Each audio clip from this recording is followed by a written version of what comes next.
In its classic form, Mahabharata is more than 1,00,000 verses.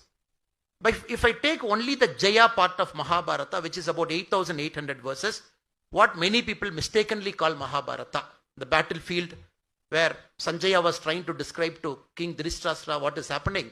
If I take only that 8,800 verse, even in that 8,800 verse, if I take only the Bhishma Parva, if I take only that, even in that Bhishma Parva, if I take only from chapter 6 to chapter 13, even in that, I take only from verse 6 of chapter 6 to verse 37 of chapter 13, then we all know what Bharata Kanta is.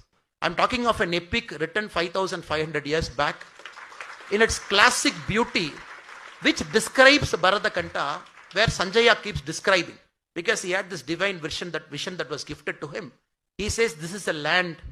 It describes the north and south. It describes the ocean. He goes in detail because he has to describe it from chapter 6 to chapter 16. He has to go for 10 chapters. He describes very deeply. This is a land which has got 220 kingdoms. And he mentions the name of the kingdoms, the kings.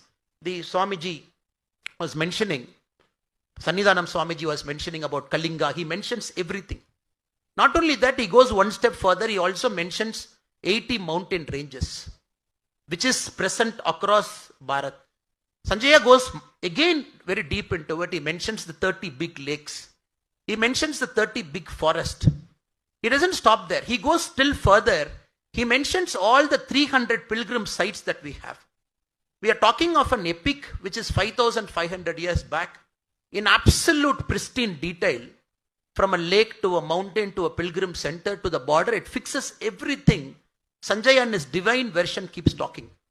And for anybody in our country who is questioning whether Bharat as an entity is whole, or there is an artificial divide between north and south, east and west, or northeast, are we culturally the same, or genetically are we different? I only tell them, even the blind king was able to understand from Sanjaya what he was describing. Now a lot of politicians, even with their eyes on, they just have to understand this was always a classic Bharat and it will continue to be a Bharat. We might have minor differences in terms of our speaking ability or a language or the food habit or the custom, but this is Bharata Varsha, the Bharata Kanta.